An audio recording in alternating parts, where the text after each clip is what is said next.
Yala, the phenomenon. We didn't know largely the tennis community a year ago before her run in Miami, and now it's must-see TV. And if Yala, can keep doing well with her tennis, who knows? The sky's the limit on the court, off the court. She represents the Philippines, which is a country with more than 100 million people, but doesn't have a lot of history in tennis, and she's real. Indian Wells, March 2026. Yala's practice crowds matched Alcaraz, Sinner, and Venus Williams. BNP Paribas drops a day-in-the-life video featuring her most-watched tournament content of the entire 2026 event, and it wasn't even close.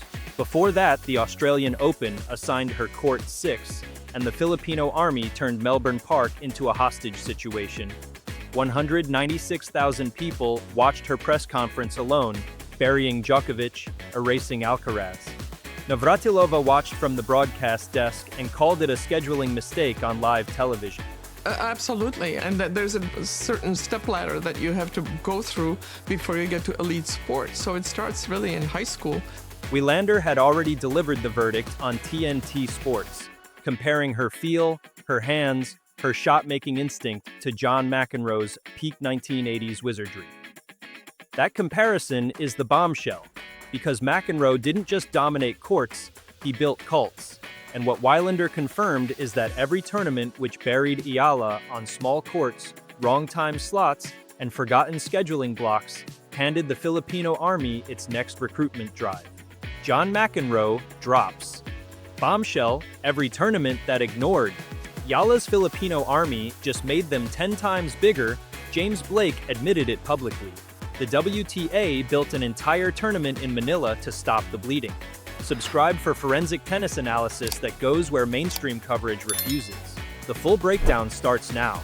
The story starts not with a trophy, not with a ranking milestone, but with a cue.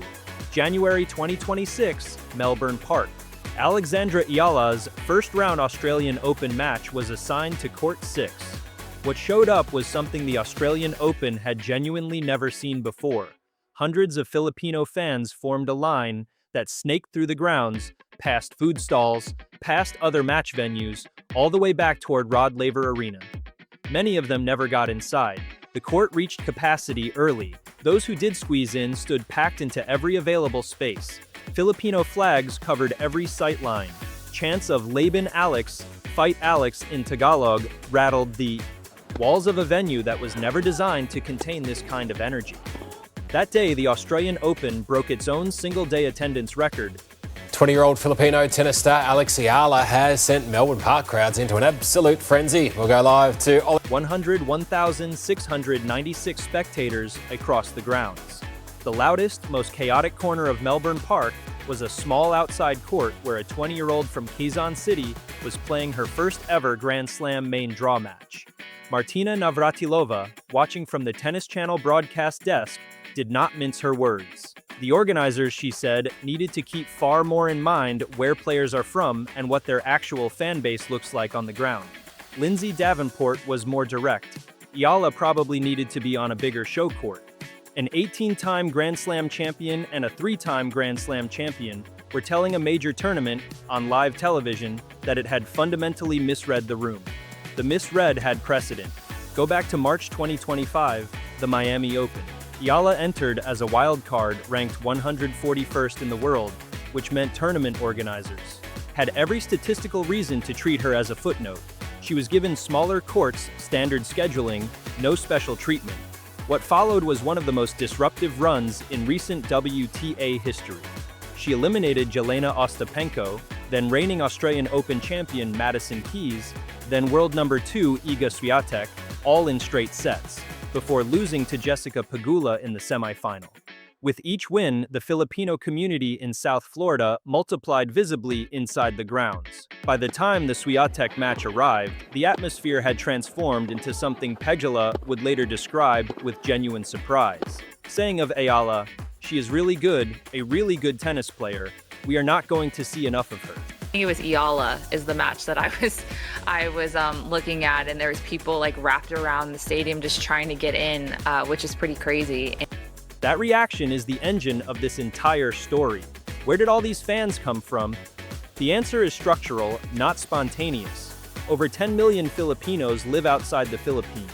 Approximately 1.7 million of them are based in California alone, which explains why Indian Wells 2026 looked the way it did. A substantial Filipino diaspora across Australia explains Melbourne. The Filipino diaspora is one of the largest and most geographically distributed communities on Earth, and for decades it had no figure in global tennis to rally behind. Yala did not create this fan base from nothing. She unlocked a latent army that had been waiting, without knowing it was waiting, for exactly this moment. The critical point, the one that connects directly to what Wylander said about McEnroe, is that this army does not behave like a conventional tennis crowd. It behaves like a football crowd that wandered into the wrong sport and refused to leave. Loud during points, vocal on errors, bringing flags, banners, coordinated shirts, and chants into venues that were architecturally and culturally designed for polite applause. At the Australian Open, Yala's opponent Alicia Parks admitted she was rattled, not by Yala's tennis, but by the atmosphere. Parks said it was very difficult, that she had expected it but also hadn't. She was so focused on the crowd in the first set that it affected her play entirely. Parks won the match, but the crowd had already won the narrative. When Mats Wylander sat down on TNT Sports after that 2025 Miami semifinal run and searched for a comparison that could contain what Yala was doing with a tennis racket, he bypassed Federer, bypassed Navratilova, and landed on McEnroe. He said Eala has hands given by God, that the feel and understanding she brings to the game is something that transcends conventional shot categories, and that it is basically what John McEnroe did to tennis in the 1980s. That comparison matters far beyond the technical. McEnroe was not just a brilliant tennis player, he was a disruptor who brought confrontational, electric, personality-driven energy into a sport that prized restraint, and in doing so forced the sport to reckon with something it wasn't ready for. The parallel Wylander drew is uncomfortable for the establishment precisely because it is accurate. Yala, and the movement surrounding her, is forcing professional tennis to reckon with something it genuinely was not ready for.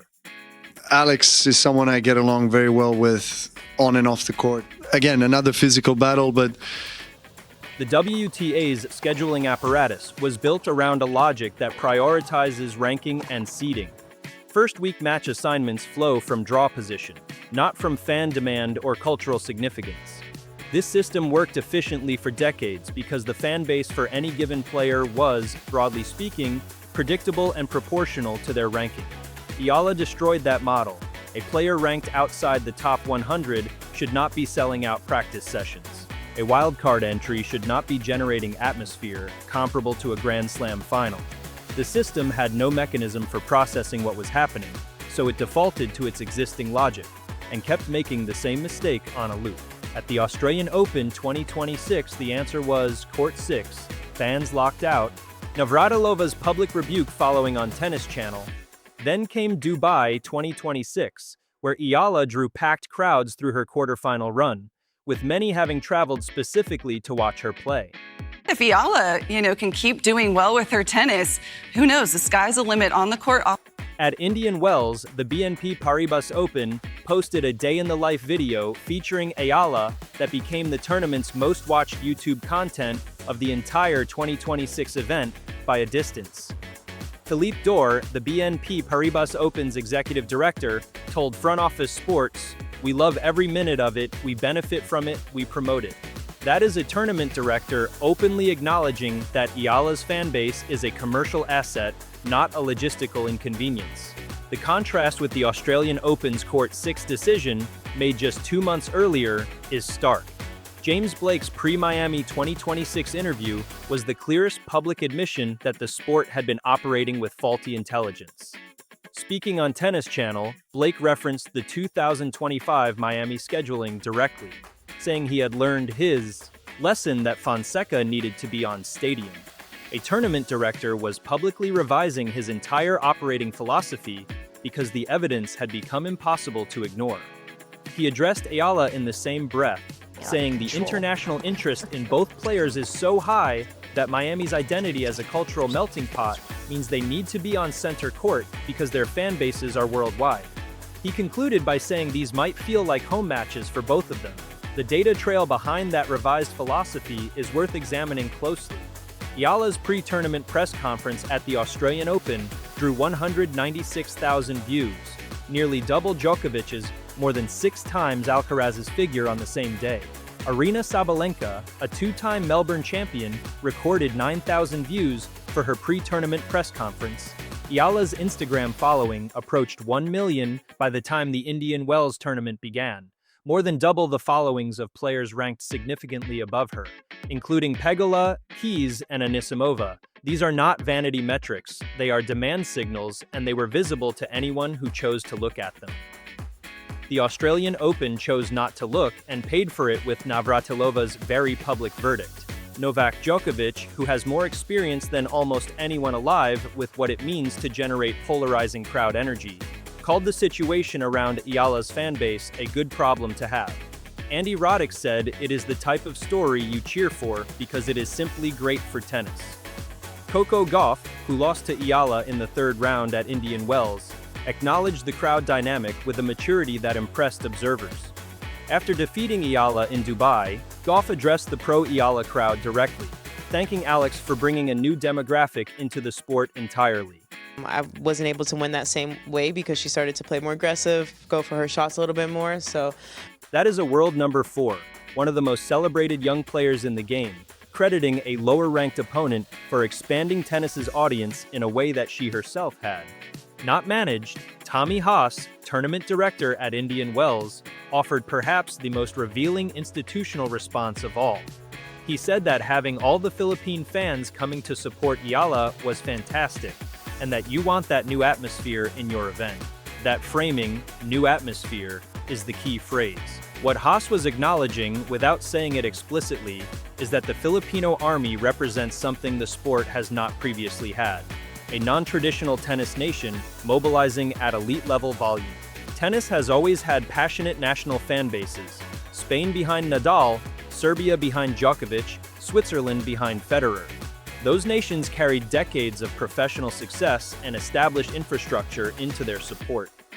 The Philippines had none of that. Yala built the fan base in real time, from scratch, while simultaneously building her own career. And the two curves are feeding each other. The WTA's creation of the Philippine Women's Open, announced in November 2025 and held in January 2026, is the most concrete institutional acknowledgement that this movement has permanently altered the sport's geography.